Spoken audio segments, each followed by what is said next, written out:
നമസ്കാരം, ഭാരത് ലൈവിലേക്ക് സ്വാഗതം. നമസ്കാരം. പ്രശാന്ത്, ഒരു ഭരണഘടനാപരമായ പ്രതിസന്ധി പശ്ചിമ ബംഗാളിൽ ഉണ്ടാകാൻ പോകുന്നു എന്ന തരത്തിലുള്ള സൂചനകൾ വരുന്നു. കഴിഞ്ഞ ദിവസം ഒരു പ്രശ്നവുമില്ലാതിരുന്ന മമത പെട്ടെന്ന് പ്രത്യക്ഷപ്പെട്ടുകൊണ്ട് താൻ രാജിവെക്കില്ല, തെരഞ്ഞെടുപ്പ് നടന്നിട്ടില്ല എന്നൊക്കെ പറയുന്നു. തെരഞ്ഞെടുപ്പ് സമയത്തുടനീളം കിളിപോയ മമതയാണ് നമ്മൾ കണ്ടത്. അങ്ങനെ എന്തെങ്കിലും പ്രശ്നം മമതയ്ക്കുണ്ടോ എന്നറിയില്ല. ഏതായാലും ഇപ്പോൾ വിജയം അംഗീകരിക്കാൻ കഴിയുന്നില്ല, തെരഞ്ഞെടുപ്പ് നടന്നിട്ടില്ല എന്നൊക്കെയാണ് പറയുന്നത്. ഇപ്പോൾ ഇതിന് 3-4 മാർഗങ്ങളുണ്ട്, ഇനി അഥവാ രാജിവെച്ചില്ലെങ്കിലും. അപ്പോൾ ഇനിയുള്ള BJP-യുടെ നീക്കം എന്തായിരിക്കും? അല്ല, അത് വളരെ രസകരമാണ്. ഒന്നാമത്തെ കാര്യം, മമത BJP-യുടെ വിജയം അംഗീകരിക്കുന്നില്ല എന്ന് മാത്രമല്ല, തൃണമൂലിന്റെ പരാജയവും അംഗീകരിക്കുന്നില്ല. അങ്ങനെ ഒരു കാര്യം. ഇപ്പൊ ഇവിടെയൊക്കെ ആണെങ്കിൽ ഇപ്പൊ CPM പറഞ്ഞു പരാജയം, ജനവിധി ഞങ്ങൾ അംഗീകരിക്കുന്നു. അത് ബുദ്ധിയുള്ളവരും അല്ല, അത് സാമാന്യ മര്യാദയും മര്യാദയുള്ള ഏറ്റവും വലിയ അന്തംഗമ്യ പോലും പറഞ്ഞു പരാജയം അംഗീകരിക്കുന്നു. അത് മാത്രമല്ല, സ്റ്റാലിനും പറഞ്ഞു പരാജയം അംഗീകരിക്കുന്നു, ജനവിധി അംഗീകരിക്കുന്നു. അതാണ് അതിനകത്ത് ഒരു തഴക്കവും പഴക്കവും ചെന്ന, അല്ലെങ്കിൽ അങ്ങനെ അനുഭവ സമ്പത്തുള്ള പരിണിതപ്രജ്ഞനായ ഒരു രാഷ്ട്രീയ നേതാവ്. മന്ത്രിമാരെല്ലാം പറഞ്ഞ അങ്ങനെ തന്നെയാണ്, ജനവിധി അംഗീകരിക്കുന്നു, തീർച്ചയായിട്ടും മുന്നോട്ട് വരുമെന്ന്. UDF-ന്റെ വൻ വിജയത്തിൽ പോലും അവർ എത്ര മിതമായിട്ടാണ് ഉപയോഗിക്കുന്നത്. തീർച്ചയായിട്ടും കോൺഗ്രസ് നേതാക്കളെയും പിന്നെ ഈ ലീഗിന്റെ അണികളൊക്കെ ചെയ്യുന്ന, അത് ഈ ലീഗിനകത്ത് നുഴഞ്ഞു കയറിയ SDPI-കാരനും പിന്നെ അങ്ങനത്തെ തീവ്രവാദികളാണ്. അവരൊക്കെ ഈ ആടിനെ അറുത്തും മറ്റുമൊക്കെ ആഘോഷിക്കും. അപ്പം അതില് അത് അപകടമാണ്. അത് കേരള സമൂഹത്തിന് ഒട്ടും വലിയ അപകടമാണ്. ലീഗിന്റെ നേതൃത്വം ഏറ്റവും വേഗത്തിൽ അതിൽ ഇടപെടണം. അതിനെ അങ്ങേയറ്റത്തെ കരുത്ത് ഉപയോഗിച്ച് അതിനെ നിരുത്സാഹപ്പെടുത്തണം. തീർച്ചയായിട്ടും നിങ്ങളുടെ അണികളെ നിയന്ത്രിച്ചില്ലെങ്കിൽ അത് വലിയ ആപത്തിലേക്ക് വഴിതെളിക്കുമെന്ന് മാത്രമേ എനിക്ക് പറയാനുള്ളൂ. പക്ഷേ ലീഗിന്റെ നേതാക്കൾ, പണക്കാട് തങ്ങൾ ഒക്കെ വളരെ മിതമായി നല്ല വാക്കുകൾ കൊണ്ട് ഈ വിജയത്തെ. മംഗലാപുരം എത്ര പ്രശ്നകലുഷിതമാണെന്ന് എനിക്ക് തോന്നുന്നു. കർണാടകത്തിൽ കോൺഗ്രസ് ഭരിക്കുന്നത് കൊണ്ട് കൂടിയാണ് ഒരു പരിധിവരെ, അല്ലെങ്കിൽ കുറച്ചൊക്കെ സംയമനം ഉണ്ടായേനെ. ഈ ഇവിടെ കേരളത്തിൽ വാസ്തവത്തിൽ കോൺഗ്രസിന് കിട്ടിയ ഈ ജനവിധി നിങ്ങൾ മാനിക്കേണ്ടത് മലബാറിലും മധ്യ കേരളത്തിലും തീർച്ചയായിട്ടും ന്യൂനപക്ഷങ്ങൾ നിങ്ങൾക്ക് അനുകൂലമായിട്ട് വോട്ട് ചെയ്തു. പക്ഷെ തെക്കൻ കേരളത്തിലെ ഹിന്ദുക്കൾ നിങ്ങൾക്ക് അനുകൂലമായിട്ട് വോട്ട് ചെയ്തു. അതാണ് CPM-ന്റെ ഈ പരാജയത്തിന് കാരണം, ഇത്രയും മാരകമാക്കിയത്. അത് മാത്രമല്ല, BJP അവിടെ വാസ്തവത്തിൽ LDF-ന് കിട്ടേണ്ട വോട്ടുകൾ പിടിച്ചുകൊണ്ട് പോയി. BJP-ക്ക് വലിയ വളർച്ചയുണ്ടായില്ല, തളർച്ചയുണ്ടായില്ല. BJP 14% വോട്ടിൽ നിൽക്കുകയാണ്. അത് ഒരു മോശം പ്രകടനമൊന്നുമല്ല. തദ്ദേശ തെരഞ്ഞെടുപ്പിലും അത്രയും ഉണ്ടായിരുന്നു. ആ വോട്ട് നിലനിർത്താൻ BJP-ക്ക് BJP-ക്ക് കിട്ടിയ സീറ്റുകൾ തീർച്ചയായിട്ടും നിങ്ങളെ ചിന്തിപ്പിക്കണം.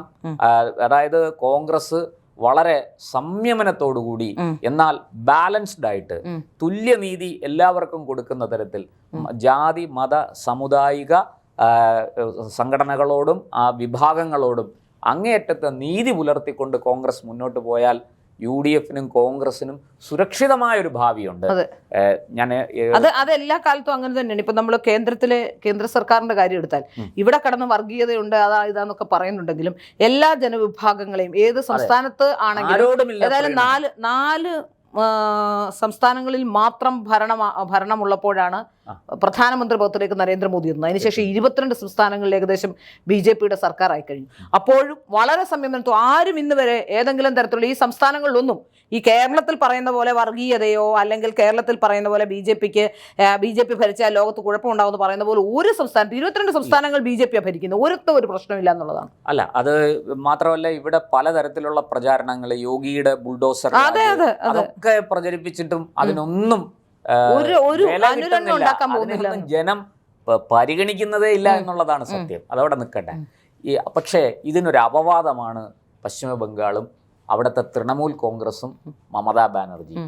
ആ സംസ്ഥാനത്തിൻ്റെ ഒരു മഹത്തായ പാരമ്പര്യം, ആ സംസ്ഥാനത്തിൻ്റെ ഒരു സാംസ്കാരികമായ ഉന്നതി, ഹിമാലയത്തോളം പൊക്കമുള്ള ഒരു സാംസ്കാരിക തനിമയുള്ള, ഒരു സാംസ്കാരിക ദേശീയതയുള്ള, എന്താ പറയണ്ട, ബംഗാളില്ലാത്ത ഇന്ത്യ, ബംഗാളില്ലാത്ത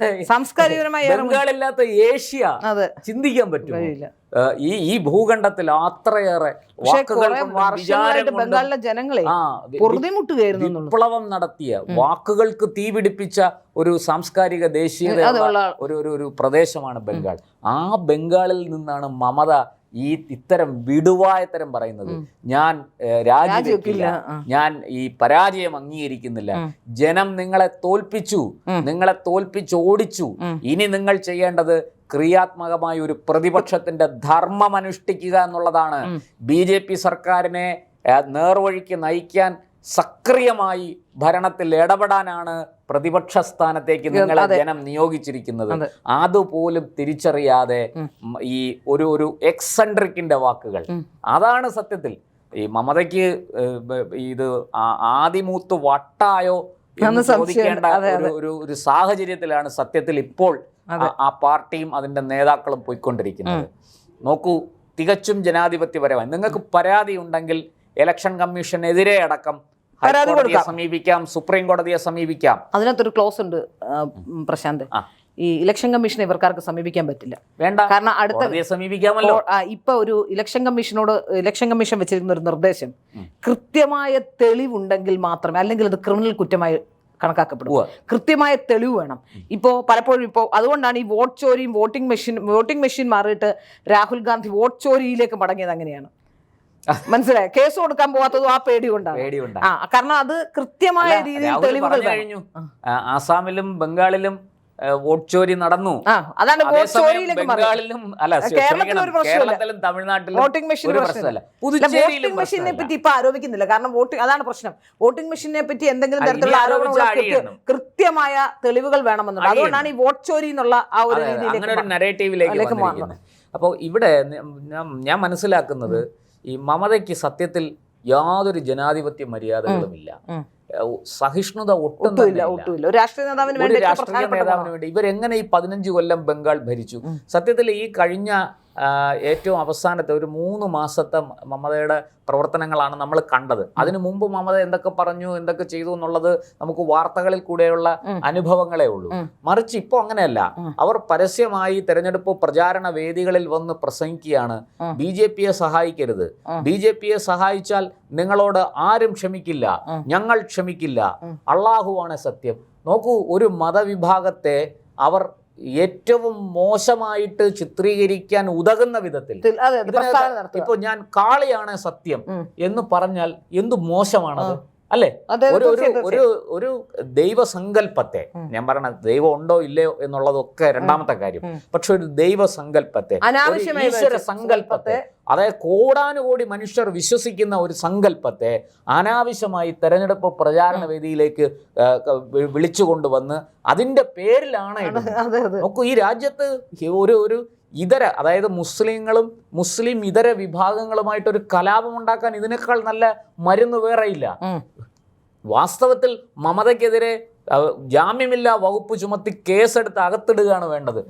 ജയിലിടിഞ്ഞാലും പുറത്തു വിടരുത്. കാരണം അത്ര ഗുരുതരമായ കുറ്റമാണ് അവർ ചെയ്തിരിക്കുന്നത്. 2 മതവിഭാഗങ്ങളെ തമ്മിലടിപ്പിക്കാൻ. നോക്കൂ, മനുഷ്യർ വോട്ട് ചെയ്യുന്നു, അവർക്ക് എന്തായാലും ദൈവം ഉണ്ട് എന്ന കാര്യത്തിൽ ഇവരാരും, മുസ്ലിങ്ങളും ഹിന്ദുക്കളും ക്രിസ്ത്യാനികളും വിശ്വാസികളെല്ലാം, നിരീശ്വരവാദികൾ മാത്രമേ അതിനെ എതിർക്കുന്നുള്ളൂ, ബാക്കി എല്ലാവരും അംഗീകരിക്കുന്നു. ആ ദൈവം മനുഷ്യന് ചിന്തിക്കാനുള്ള കഴിവ് കൊടുത്തു എന്ന് തന്നെയാണ് അവരുടെ സങ്കല്പം. അങ്ങനെയെങ്കിൽ ആ ചിന്തിക്കാനുള്ള ദൈവം തന്ന കഴിവല്ലേ, അത് വിവേകപൂർവ്വം മനുഷ്യൻ വിനിയോഗിക്കും. അവർക്ക് യോജിച്ചൊരു സ്ഥാനാർത്ഥിയെ തിരഞ്ഞെടുക്കും. അതിന് നിങ്ങൾ എന്തിനാണ് അള്ളാഹുവിന്റെ പേരിൽ, കൃഷ്ണന്റെ പേരിൽ, കാളിയുടെ പേരിലൊക്കെ സത്യം ചെയ്യുന്നത്? അള്ളാഹുവാണ് സത്യം, നിങ്ങളെ വെറുതെ വിടില്ല. അപ്പോൾ നോക്കൂ, 2 മതവിഭാഗങ്ങളെ തമ്മിൽ, പ്രത്യേകിച്ചും ഹിന്ദുക്കളെയും മുസ്ലിങ്ങളെയും തമ്മിൽ അവിടെ തമ്മിലടിപ്പിച്ച് കേസെടുത്തും, ഞാൻ പറഞ്ഞല്ലോ, ജാമ്യമില്ലാത്ത കേസെടുത്ത് അകത്തിടേണ്ടതാണ്. കേന്ദ്ര സർക്കാർ എന്തുകൊണ്ട് അത് ചെയ്യുന്നില്ല എന്നാണ് എനിക്ക് മനസ്സിലാകുന്നില്ല. നരേന്ദ്രമോദി, അമിത്ഷായും അവര് ഈ മമതയെ അങ്ങ് അഴിച്ചു വിട്ടിരിക്കുകയാണ്. കാരണം അതിലൂടെ സംഭവിക്കുന്നത് വളരെ കൃത്യമായിട്ട് ഹിന്ദു വോട്ട് കൺസോളിഡേറ്റ് ചെയ്തു അവിടെ, ഈ മുസ്ലിം വോട്ട്.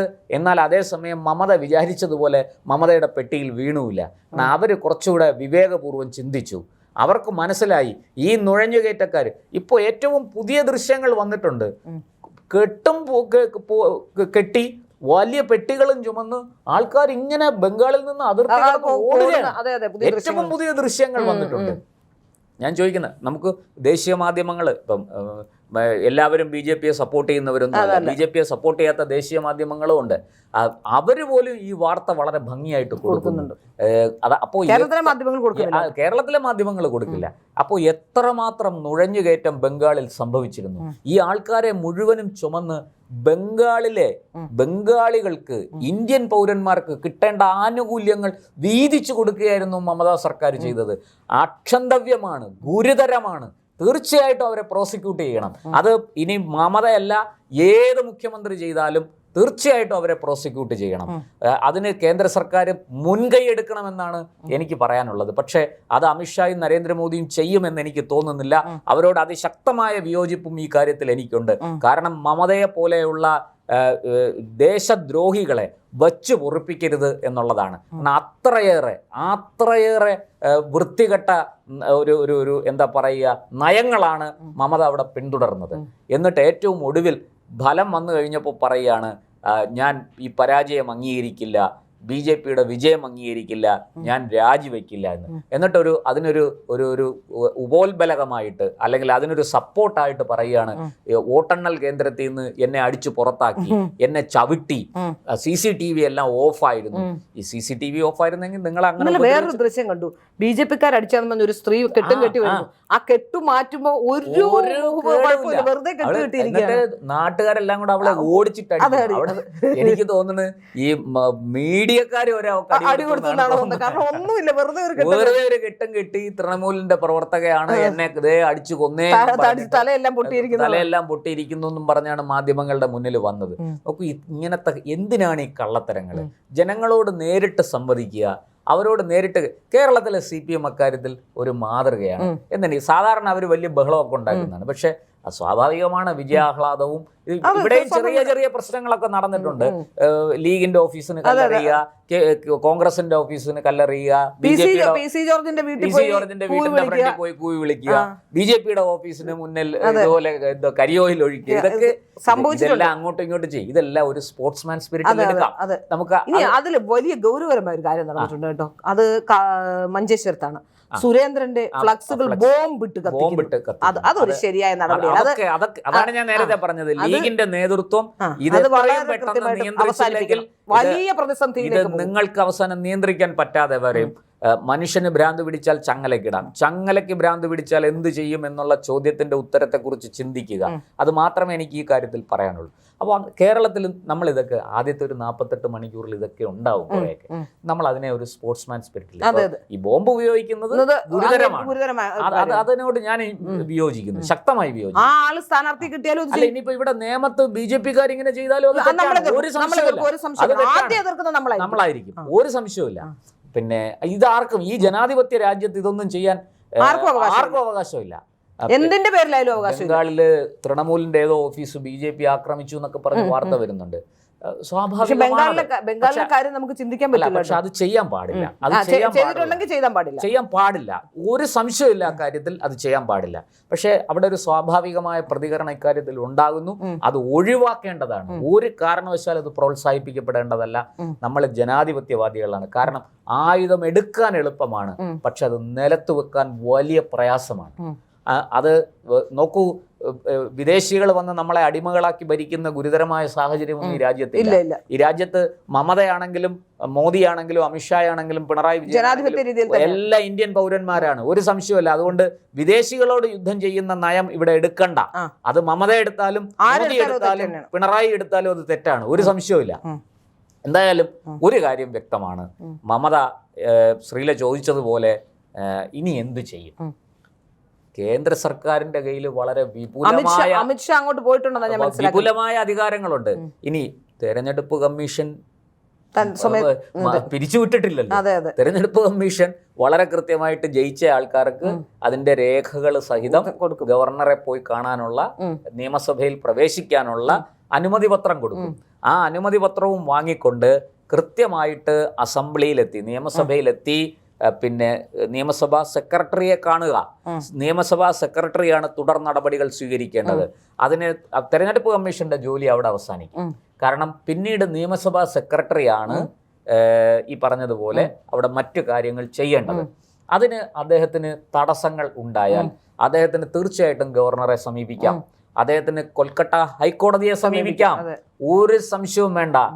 അവിടെ ലോ ആൻഡ് ഓർഡർ ഇപ്പോഴും തെരഞ്ഞെടുപ്പ് കമ്മീഷന്റെ കയ്യിൽ സുരക്ഷിതമാണ്. അത് മമത ഒരു കെയർടേക്കർ മുഖ്യമന്ത്രി മാത്രമാണ്. മമത ലോ ആൻഡ് ഓർഡർ കൈകാര്യം ചെയ്യുന്നതിൽ എന്തെങ്കിലും വീഴ്ച വരുത്തിയാൽ ഗവർണർക്ക് ഇമീഡിയറ്റ് ആക്ഷൻ എടുക്കാം. ഒരു സംശയവും വേണ്ട. കേന്ദ്ര സർക്കാരിന് 356 പ്രയോഗിക്കാം.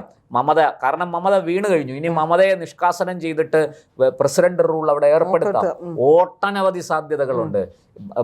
ഒരു കാര്യം എനിക്ക് വ്യക്തമായിട്ട് പറയാനുള്ളത്, ബംഗാളിൽ ഇനി ചോരപ്പുഴ ഒഴുകാൻ പാടില്ല.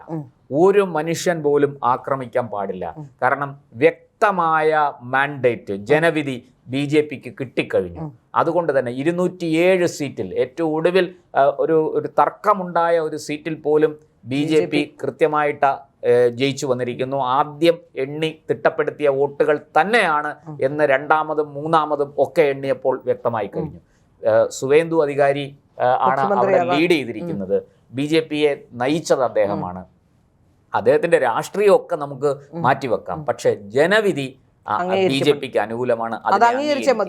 അംഗീകരിച്ച് അടുത്ത സർക്കാർ ഉണ്ടാക്കാനുള്ള നടപടികളിലേക്ക് പോവുക. മമതയുടെ ഈ വിടുവായത്തരങ്ങൾക്കൊന്നും, ഈ അന്തരീക്ഷ മലിനീകരണം ഉണ്ടാക്കുന്ന വാക്കുകൾക്ക് യാതൊരു വിലയും കൽപ്പിക്കേണ്ടതില്ല. വളരെ എന്താ പറയുക, ആരോഗ്യകരമായ ഒരു ജനവിധിയാണ് ബംഗാളിൽ ഉണ്ടായിരിക്കുന്നത്. തൃണമൂലിന് അങ്ങനെ തൂത്തെറിഞ്ഞിട്ടൊന്നുമില്ല ജനം. തൃണമൂലിന് കിട്ടേണ്ട സീറ്റുകൾ കിട്ടിയിട്ടുണ്ട്. 15 വർഷം തുടർച്ചയായിട്ട് ഭരിച്ചൊരു സർക്കാരിന് ഭരണവിരുദ്ധ വികാരം, 10 കൊല്ലം തുടർച്ചയായി ഭരിച്ച നരേന്ദ്രമോദിക്ക് ആന്റി ഇൻകംബൻസി നേരിടേണ്ടി വന്നുവെങ്കിൽ മമതയ്ക്കും അത് സ്വാഭാവികമല്ലേ? പിണറായി വിജയനും അത് സ്വാഭാവികമല്ലേ? ആ ജനവിധിയെ അംഗീകരിക്കുന്നതിന് പകരം അക്രമം കാണിക്കുന്നത്, ഈ പറയുന്ന ഈ മുട്ടാപ്പോക്ക് ന്യായങ്ങൾ പറയുന്നത്, ഞാൻ കസേരയിൽ നിന്ന് ഇറങ്ങില്ല, ഞാൻ തന്നെയാണ് മുഖ്യമന്ത്രി, അത് ആയിക്കോളൂ, നിങ്ങൾക്ക് അങ്ങനെ പറയാനുള്ള സ്വാതന്ത്ര്യമുണ്ട്. പക്ഷെ അത് ആ സ്വാതന്ത്ര്യം നിയമസഭയ്ക്കുള്ളിൽ നടപ്പാകില്ല എന്ന് മാത്രമേ ഉള്ളൂ. കേന്ദ്ര സർക്കാരിന് ഇവിടെ ആക്ട് ചെയ്യാം, വളരെ ശക്തമായി നടപടിയെടുക്കാം. കേന്ദ്രസേന അവിടെ ഉണ്ട്. ഇനിയിപ്പോൾ ബംഗാൾ പോലീസിന്റെ അടക്കം ചുമതല തീർച്ചയായിട്ടും ഗവർണറുടെ കയ്യിൽ നിക്ഷിപ്തമാണ്. ഗവർണർ അദ്ദേഹത്തിൻ്റെ ഉത്തരവാദിത്വം, അദ്ദേഹത്തിൻ്റെ കടമ, അദ്ദേഹത്തിൻ്റെ ചുമതല നിർവഹിക്കണം. കൃത്യമായി വിജയിച്ചു വന്ന കക്ഷിയുടെ പാർലമെന്ററി പാർട്ടി നേതാവിനെ സർക്കാർ രൂപീകരിക്കാൻ ക്ഷണിക്കുകയാണ് വേണ്ടത്. അങ്ങനെ സർക്കാർ രൂപീകരിച്ച് സ്പീക്കർ തെരഞ്ഞെടുപ്പ്, നിഷ്പക്ഷമായി സ്പീക്കർ തെരഞ്ഞെടുപ്പ് നടത്തുക, സ്പീക്കറെ തെരഞ്ഞെടുക്കുക. ആ സ്പീക്കറുടെ നേതൃത്വത്തിൽ അവിടെ ഒരു സമവായം ഉണ്ടായാൽ നല്ലത്. സ്പീക്കർ എല്ലാവരുടേതുമാണ്, സഭ നിയന്ത്രിക്കേണ്ട ആളാണ്. നിയമനിർമ്മാണത്തിന് ഒരു പഴുതുപോലും ഇടാതെ ഏറ്റവും ജനോപകാരപ്രദമായ നിയമങ്ങൾ നിർമ്മിച്ചെടുക്കേണ്ട സ്ഥലമാണ് നിയമസഭ. അതുകൊണ്ട് അവിടെ ഏറ്റവും നിഷ്പക്ഷനായ ഒരു വ്യക്തിയെ സ്പീക്കറായിട്ട് കണ്ടെത്തുക, തുടർന്ന് അംഗങ്ങളുടെ സത്യപ്രതിജ്ഞ, സർക്കാർ രൂപീകരണം, മറ്റു കാര്യങ്ങളിലേക്കൊക്കെ പോവുക. ബംഗാൾ അങ്ങേറ്റം സാമ്പത്തികമായി വളരെയധികം ബുദ്ധിമുട്ട് അനുഭവിക്കുന്ന, വലിയ വെല്ലുവിളി നേരിടുന്ന, പ്രതിസന്ധി നേരിടുന്ന സന്ദർഭമാണ്. അതുകൊണ്ട് അവിടുത്തെ ജനങ്ങൾ ഒത്തൊരുമിച്ച് നിന്ന് ഒരു ക്രിയാത്മക പ്രതിപക്ഷമായി മമതയും ഇടതുപക്ഷവും കോൺഗ്രസും എല്ലാം അവിടെ നിന്നുകൊണ്ട് BJPയുടെ നേതൃത്വത്തിൽ ആ സംസ്ഥാനത്തെ കൈപിടിച്ചുയർത്താനാണ് ശ്രമിക്കേണ്ടത്. ആ പുകൾപെറ്റ വങ്ക പാരമ്പര്യം തിരിച്ചു കൊണ്ടുവരികയാണ് വേണ്ടത്. സ്വാമി വിവേകാനന്ദൻ്റെയും രവീന്ദ്രനാഥ ടാഗോറിൻ്റെയും ബങ്കിം ചന്ദ്ര ചാറ്റർജിയുടെയും സുഭാഷ് ചന്ദ്രബോസിൻ്റെയും ഒക്കെ നാടാണ് വങ്കദേശം. ആ വങ്കദേശത്തിൻ്റെ ആ പുകൾപെറ്റ ആ പെരുമ തിരിച്ചു പിടിക്കുകയാണ് വേണ്ടത്. അല്ലാതെ പറാട്ട് നാടകങ്ങൾ നടത്തുകയല്ല വേണ്ടത്. ഇന്ന് ദീദി എന്ന് വിളിച്ചവർ, മമതാ ദീദി എന്ന് വിളിച്ചവർ, നാളെ നിങ്ങളെ മറുതാ ദീദി എന്ന് വിളിക്കും. അതിനുള്ള സാഹചര്യം ദയവായിട്ട് ഉണ്ടാക്കരുതേ എന്ന് മാത്രമേ മമതയോട് നമുക്ക് പറയാനുള്ളൂ.